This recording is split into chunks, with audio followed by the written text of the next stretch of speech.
Hello everyone, welcome to true IAS and PCS. तो दोस्तों, हम लोग बात करते हैं पंछी कमीशन के बारे में। पंछी कमीशन एक्चुअली एक पर्सन के नाम पर ही है। जैसा कि मैं आपको हमेशा से लक्ष्मीकांत में बताता हुआ आया हूँ कि एक पर्सन के नाम पर ही कमिश्नर कमेटी बनती है। और मैंने आपको ये भी कहा था कि अगर आप एक सक्सेसफुल आईएएस ऑफिसर बनते हो, बात आईएएस बनने की नहीं है, ज़रूरी नहीं कि सारे आईएएसओ के नाम पे कोई ना कोई कमीशन बने। लेकिन अगर आप एक सक्सेसफुल आईएएस बनते हो और उसके बाद आप इस चीज़ के लिए मंजूर होते हो कि दिल्ली आके अगर आप सेक्रेटरी की पोस्ट संभालोगे, तो आगे चलकर जो आपके लेटर ईयर्स का जो करियर होगा, जब आपकी लबासना की फेज़ 2 और फेज़ 3 की ट्रेनिंग जब कंप्लीट हो जाएगी और जब पूरा काम आपका डिस्ट्रिक्ट से हटकर दिल्ली के सेंट्रल सेक्रेटेरिएट में हुआ करेगा, पॉलिसी मेकिंग का काम हुआ करेगा, नेताओं के साथ बैठने का काम हुआ करेगा, तब आपके नाम पर कोई ना कोई कमीशन बनेगी। अगर ईशा का सरनेम है ईशा चंद्रवाल, तो कल को पॉसिबिलिटीज़ हैं कि चंद्रवाल कमीशन बन सकती है। ठीक है, ऐसी चीज़ है। तो पंछी एक नाम है। Second commission on central state relations जो थी, it was set up by government of India in April 2007। ठीक है, ये सेकंड कमीशन क्यों कहा गया? पहली कब बनाई थी सरकार ने, जिसको हम लोग क्या बोलते हैं, फर्स्ट एआरसी, राइट? याद है, एडमिनिस्ट्रेटिव रिफॉर्म्स कमीशन। गुड, ये देखो, केंद्र सरकार ने इससे पहले 1966 में फर्स्ट एआरसी का गठन करा था। ये 6 मेंबर की कमीशन थी। ठीक है, जिसको शुरू में चेयर करा था मोरारजी देसाई ने, बाद में के हनुमंथैया।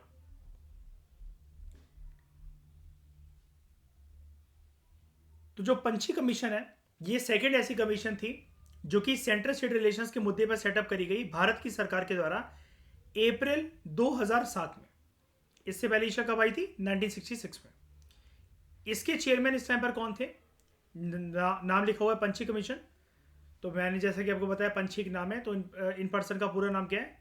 मदन मोहन पंछी। थे कौन ये फॉर्मर सीजीआई रह चुके हैं इंडिया के। ये बहुत सारे बच्चे वाली बात जानते नहीं है। ठीक है,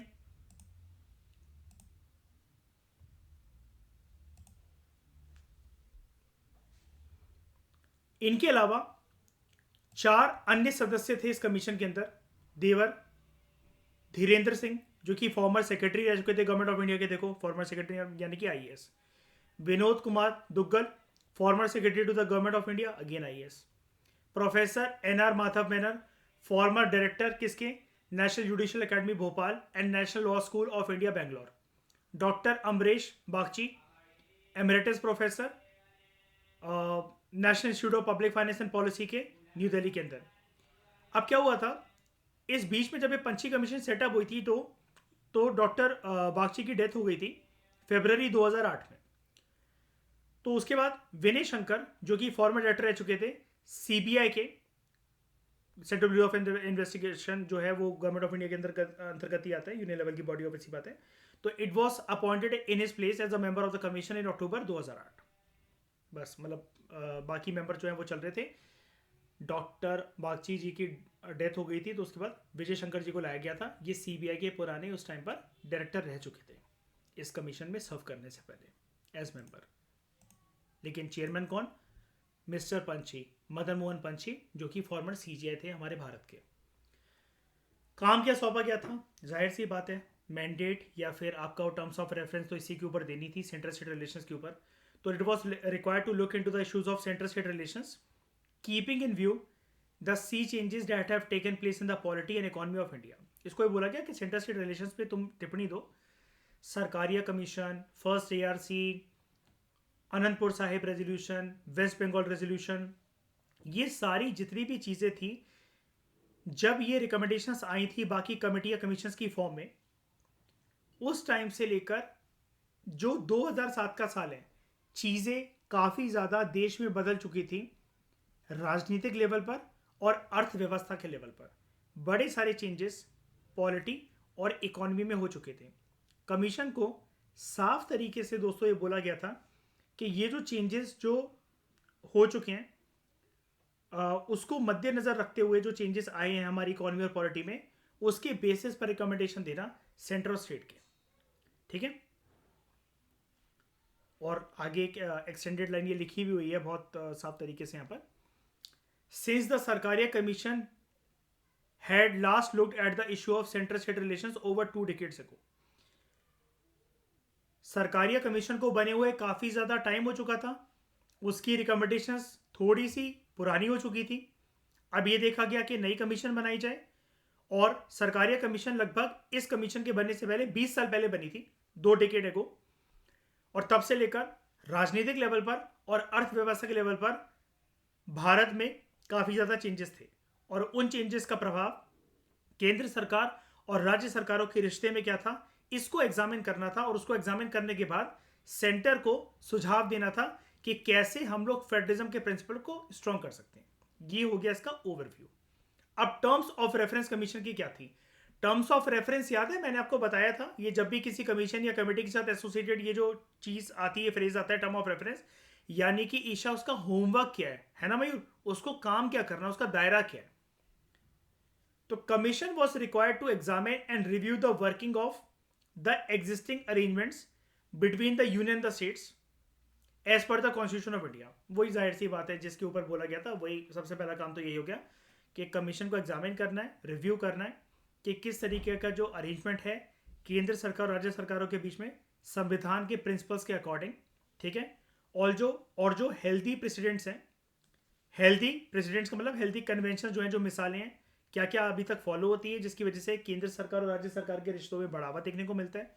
और अलग अलग टाइम पर विभिन्न कोर्टों ने क्या बोल रखा है, यानी कि हाई कोर्ट और सुप्रीम कोर्ट ने, कि कैसे पावर्स, फंक्शन और रिस्पॉन्सिबिलिटीज हर एक स्फेयर में, चाहे वो लेजिस्लेटिव रिलेशंस की बात हो, एडमिनिस्ट्रेटिव रिलेशंस की बात हो, गवर्नर के रोल के बारे में कोई चीज़ें हो, emergency, financial relations, economic and social planning, Panchayati Raj institutions, resources का शेयर होना including inter state river water, इन सारे मुद्दों के ऊपर रिकमेंडेशन देना कि क्या चेंजेस, क्या मेजर्स अप्रोप्रिएट तरीके से अडॉप्ट करे जा सकते हैं।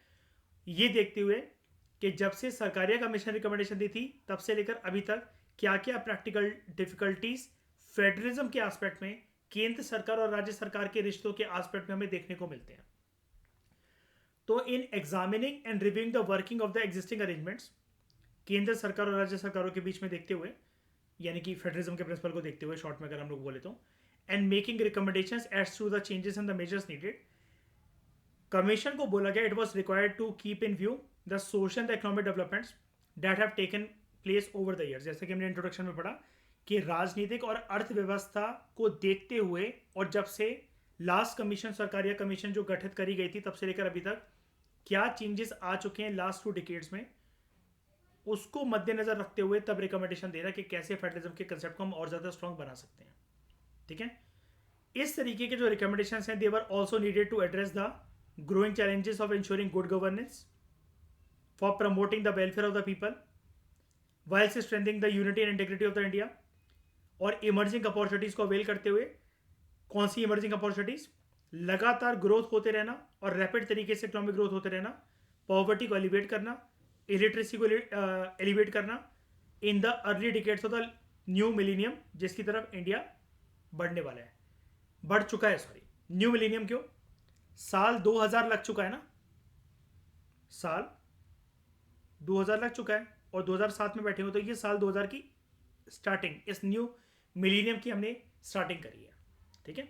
अब जैसे ही ऐसे रिमार्केबल ईयर्स होते हैं, सरकार अपना टारगेट बनाती है, जैसे अगर ये जब 2100 जब ये ईयर आएगा, अभी जैसे हम 2024 में बैठे हैं, तो ऐसे चलते चलते जब ये 2100 आएगा, तो यहाँ पर ऑब्वियस ही बात है एक नए मिलीनियम की शुरुआत काइंड ऑफ होती है, एक नए एरा की शुरुआत होती है। और क्या कहते हैं, हम जो है उसके लिए एक प्रिपेयर करते हैं अपनी इकॉनमी को, अपनी पॉलिटी को, अपनी अर्थव्यवस्था को, सामाजिक व्यवस्था को, ये सब चीज़ें। तो while examining and making its recommendations on the above, commission was required to have particular regard but not limit its mandate to the following। मतलब कमीशन को ये बोला गया अपनी टर्म्स ऑफ रेफरेंस के अंदर, ये बोला गया, हाँ, ये जो टर्म्स ऑफ रेफरेंस हैं, कि इन सारी चीज़ों का ध्यान रखना। फेडरलिज्म के अभी तक एस्पेक्ट क्या हैं, 20 सालों के अंदर पॉलिटी इकोनॉमी कैसे बदली हमारे देश की, इन सारी चीज़ों को एग्जामिन करते हुए, ठीक है, कमीशन को बोला गया जो हम मुद्दे पढ़ने जा रहे हैं उनके ऊपर रिकमेंडेशंस देना। Number 1, the role, responsibility and jurisdiction of the center with regard to the states during major and prolonged outbreaks of communal violence।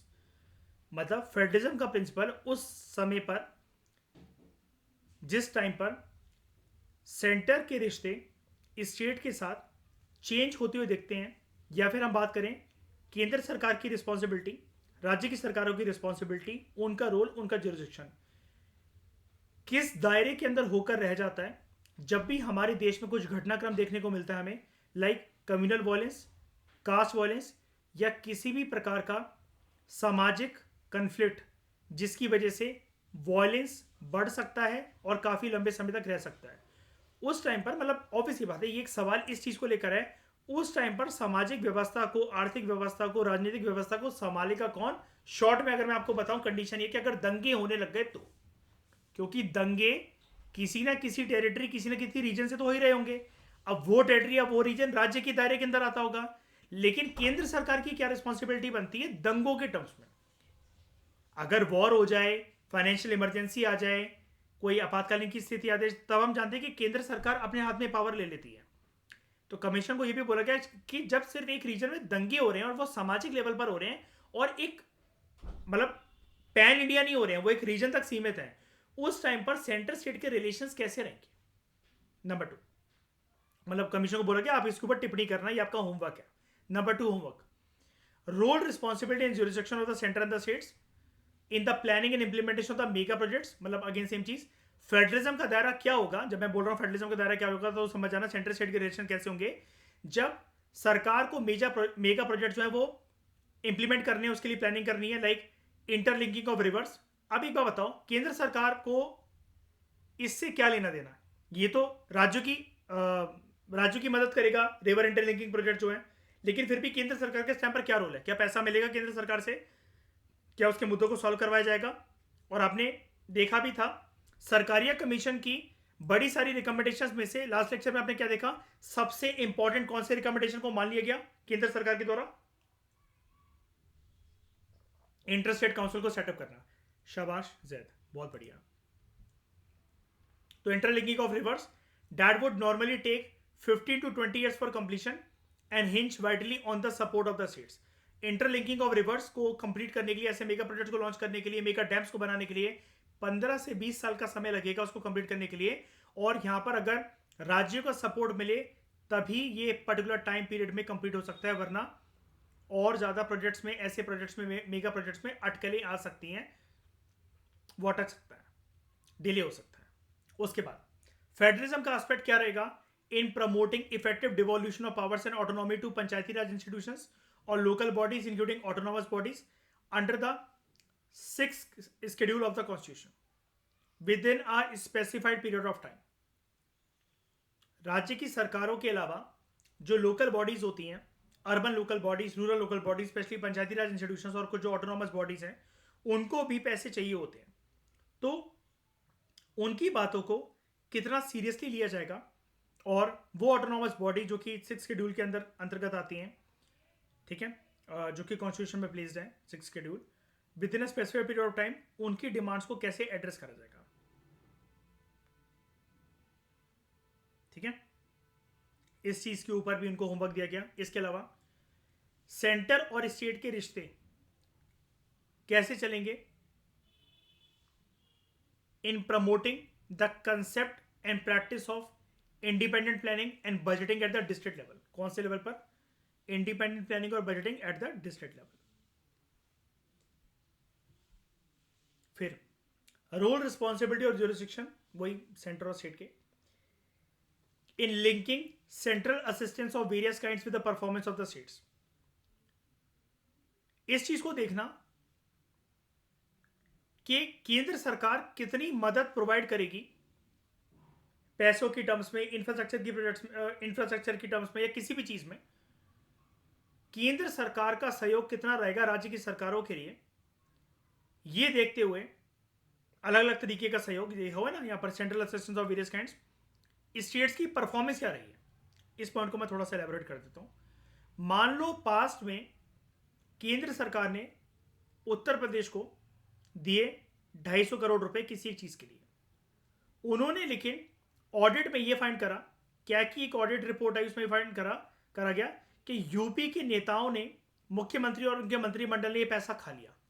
अच्छे थे जिस प्रोजेक्ट के लिए केंद्र सरकार ने उनको वो दिया था पैसा, वो प्रोजेक्ट इंप्लीमेंट ही नहीं हुआ, वो शुरू ही नहीं हुआ, या वो बीच में अटक के रह गया। अब कल को उत्तर प्रदेश की सरकार कितनी भी भीख मांग ले केंद्र सरकार से, तो केंद्र सरकार ऐसा नहीं है कि पैसा नहीं देगी, बिल्कुल भी देगी, लेकिन अब खुले दिल से जैसे मदद करना चाहती थी अब वो नहीं करेगी। क्यों? क्योंकि स्टेट ने अपनी औकात दिखा दी। तो इस चीज के ऊपर भी इसको होमवर्क करने को बोला गया कि स्टेट की परफॉर्मेंस के बेसिस पर क्या हम उसकी मदद करें, ये चीज होनी चाहिए क्या। फिर फेडरलिज्म का एस्पेक्ट विद रिस्पेक्ट टू के रिस्पॉन्सिबिलिटी, रोल और जुरिस्डिक्शन क्या है सेंटर का in adopting approaches and policies towards in adopting approaches and policies based on positive discrimination in favor of backward states. अब पॉजिटिव डिस्क्रिमिनेशन मतलब क्या होता है? जिन राज्यों में, एक राज्यों की बास्केट है ये ABC, एक राज्यों की बास्केट है XYZ, तो इन राज्यों के अंदर डेवलपमेंट जो है वो अच्छी खासी है, डेवलपमेंट जो है यहाँ पर स्काई रॉकेट है, और यहाँ पर जो डेवलपमेंट है वो बिल्कुल नहीं है, ये राज्य पिछड़े हुए हैं। तो पॉजिटिव डिस्क्रिमिनेशन कैसी होगी? यहाँ पर इक्वालिटी की जगह हम लोग फोकस करेंगे इक्विटी के प्रिंसिपल को, कि फाइनेंशियल रिसोर्सेज इक्वली ना बटे। अब जो स्टेट प्रॉस्परस है, अगर ये कैटेगरी ऑफ स्टेट्स ABC वाले प्रॉस्परस हैं, डेवलपमेंट यहाँ पर है, तो और डेवलपमेंट करके क्या करना, हमें तो बैलेंस डेवलपमेंट करनी है ना। इनका पैसा जो अभी तक इनको दिया जा रहा था 50-50 ना करते हुए 25% इनको, एग्जाम्पल के तौर पर बता रहा हूं मैं, और 75% इनको, ताकि इनके आने वाले सालों में इनकी भी डेवलपमेंट XYZ वाले ग्रुप की भी ABC ग्रुप जितनी हो सके। इसको हम लोग कहेंगे बैलेंस डेवलपमेंट इन कंट्री, या फिर balance reason development of all the states. उसके बाद impact of the recommendations made by 8th to 12th finance commission, कि किस तरीके से जो फिजिकल फेडरलिज्म वाले एस्पेक्ट हैं, फिजिकल रिलेशंस हैं सेंट्रल स्टेट के, स्पेशली जब ये कहा जाता है कि स्टेट को ज्यादा निर्भर रहना पड़ता है केंद्र सरकार से मिलने वाले फंड्स के ऊपर, इसके बारे में हमें क्या करना चाहिए, आपकी क्या राय है? 8 से लेकर 12 फाइनेंस कमीशन की रिकमेंडेशन को अच्छे से पढ़ना। ये सारी बातें होमवर्क की फॉर्म में है, जो कि केंद्र सरकार ने इस पंची कमीशन को बोला ये होमवर्क को फॉलो करने के लिए। पहले होमवर्क दिया जा रहा है, होमवर्क क्या करेगा पंची कमीशन वो अभी हम देखेंगे। उसके बाद need and relevance of separate taxes on the production and on the sales of goods and services subsequent to the introduction of value added tax regime.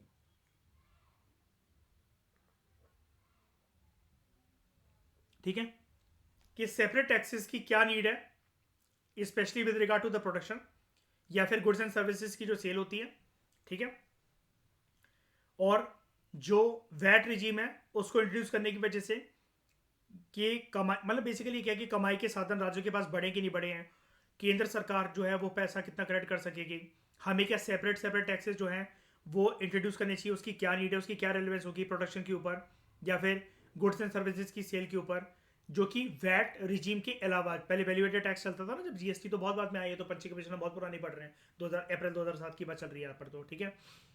तो कुछ नए टैक्सेस बेसिकली हमें इंट्रोड्यूस करने चाहिए कि नहीं करने चाहिए, उसके ऊपर है ये वाला होमवर्क। उसके बाद the need for freeing interstate trade in order to establish a unified and integrated domestic markets. हम इंटरस्टेट ट्रेड को, राज्य के बीच में होने वाले व्यापार को क्यों ना फ्री कर दें, ताकि हम, इंटेंशन क्या है, ताकि हम एक यूनिफाइड और इंटीग्रेटेड डोमेस्टिक मार्केट का क्या कहते हैं उसको, मतलब एक सेटअप कर सकें उसका, as also in the context of reluctance of state governments to adopt the relevant सरकार या commission recommendations in chapter 18 of its report। सरकारी कमीशन ने जो भी रिकमेंडेशंस दी थी अपने चैप्टर 18 में, चैप्टर छोड़ो उसको, बहुत सारी राज्य की सरकारें नहीं अपना रही हैं उनमें से, क्योंकि एक चीज के ऊपर जिसमें उनको किल्लत लगती है वही लगती है कि इंटरस्टेट ट्रेड आज भी हमें महंगा पड़ता है, कॉस्टली पड़ता है। तो सेंटर ने ये बोला कि आप, पंची कमीशन ने बोला कि आप इसके ऊपर टिप्पणी करो, सरकारी कमीशन की रिपोर्ट से तो राज्य की सरकारें खुश नहीं है, आप बताओ कि कैसे हम एक यूनिफाइड और इंटीग्रेटेड डोमेस्टिक मार्केट बना सकते हैं अगर हम इंटरस्टेट ट्रेड को फ्री कर दें, और फ्री कर देना चाहिए क्या, इसकी नीड जो है करंट कंटेक्स्ट में कैसी है, कैसी चल रही है और क्या फ्यूचर हो सकता है इसका। उसके बाद क्या नीड है हमें कि हम एक सेंट्रल लॉ एनफोर्समेंट एजेंसी को सेटअप कर लें,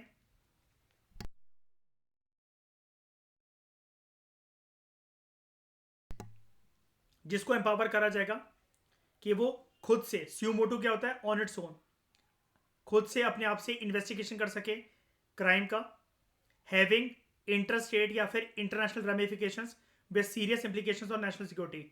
ऐसे क्राइम का इन्वेस्टिगेशन अपने आप से कर सके जिनका एक राज्य से ज़्यादा राज्यों के ऊपर प्रभाव पड़ सकता है, या इंटरनेशनल प्रभाव पड़ सकता है, या फिर प्रभाव हमारी नेशनल सिक्योरिटी, इंटरनल सिक्योरिटी पर पड़े। उसके बाद जो अक्सर हम इस चैप्टर में पढ़ते हुए आए हैं, ऑलमोस्ट हर एक कमीशन, हर एक कमेटी की रिकमेंडेशन में, कि सेंट्रल गवर्नमेंट अपनी सेंट्रल फोर्सेस को डिप्लॉय कर देती है स्टेट्स में बिना उनसे पूछे। तो इसने क्या बोला, इसको होमवर्क क्या दिया गया, the feasibility of supporting legislation under article 355। इसको होमवर्क यह दिया गया कि आर्टिकल 355 के अंतर्गत केंद्र सरकार ने बोला कि हम जो हैं खुद से डिप्लॉय कर देते हैं सेंट्रल फोर्सेस को स्टेट्स में, जब सिचुएशन अराइज होती है या सिचुएशन जो है डिमांड करे तब। केंद्र सरकार खुद बोल रही है, तो उसको बोला गया पंची कमीशन को, क्या बताओ ये कितना फीजिबल है, ये करना ठीक है कि नहीं है, जब सिचुएशन अराइज होती है हम खुद कर देते हैं। ठीक है, सरकारी कमीशन ने इसके ऊपर क्या बोला था, याद है आपको?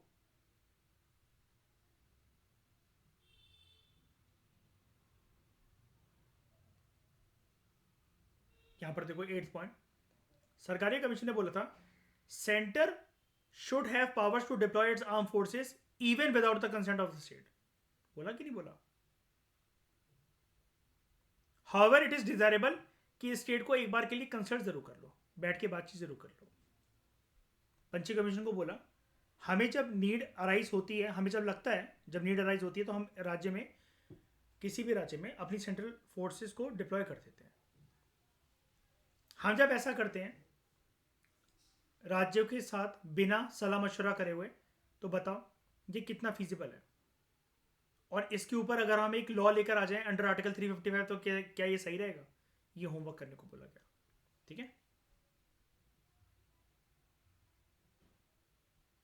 11 होमवर्क हो गया ना, ये 11 हो गया ना, 1 2 3 4 5 6 7 8 9 10 11, यस। तो कमीशन ने अपनी रिपोर्ट केंद्र सरकार को सौंपी, अप्रैल का ही महीना था, लेकिन साल था 2010। इसका गठन कब हुआ था? अप्रैल 2007 में। 3 साल के बाद इसने अपनी रिपोर्ट सौंपी। इसकी रिपोर्ट कुछ 1456 पेज की रिपोर्ट थी। ये आपको फिगर याद नहीं करने कि कितने पेजेस की रिपोर्ट थी। 7 वॉल्यूम में पब्लिश करी गई थी। और इस कमीशन ने अपना होमवर्क करने के लिए सरकारी कमीशन की रिपोर्ट को अपना बेस बनाया, अपना खुद का होमवर्क करने के लिए। केंद्र सरकार ने इसको जो होमवर्क दिया था, इसने उस होमवर्क को पूरा करने के लिए खुद का होमवर्क सरकारी कमीशन की रिपोर्ट की मदद से करा। बहुत हेल्प ली इसने, see this line, it took extensive help from सरकारी कमीशन। ठीक है, इसके अलावा और किससे मदद ली? NCRWC की रिपोर्ट से। ये एक लक्ष्मीकांत में हमारा डेडिकेटेड चैप्टर है, आई थिंक लास्ट चैप्टर पढ़ता है हमारा लक्ष्मीकांत की बुक में, national commission to review the working of the constitution, उसकी रिपोर्ट से, और सेकेंड एडमिनिस्ट्रेटिव रिफॉर्म्स कमीशन की रिपोर्ट से। ठीक है, सेकेंड ERC के बारे में अभी बस मैं आपको पढ़ाने वाला हूँ, इसके बाद का टॉपिक वही रह जाएगा। ये कुछ पॉइंट्स इसने दिए थे, लगभग 38।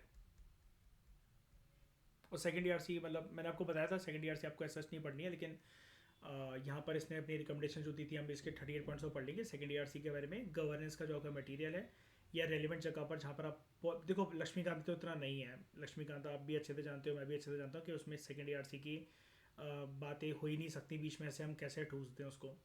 जब बात प्रैक्टिकल गवर्नेंस की हम लोग करते हैं तब सेकेंड ERC की रिकमेंडेशन रेलिवेंट जगह पर बुक्स में, हमारे नोट्स में होती है। ठीक है, तो सरकारी कमीशन से इसने हेल्प ली, उसकी रिपोर्ट से। National commission to review the working of the constitution की रिपोर्ट से इसने मदद ली। इसके अलावा सेकेंड ARC कमीशन की रिपोर्ट से इसने मदद ली.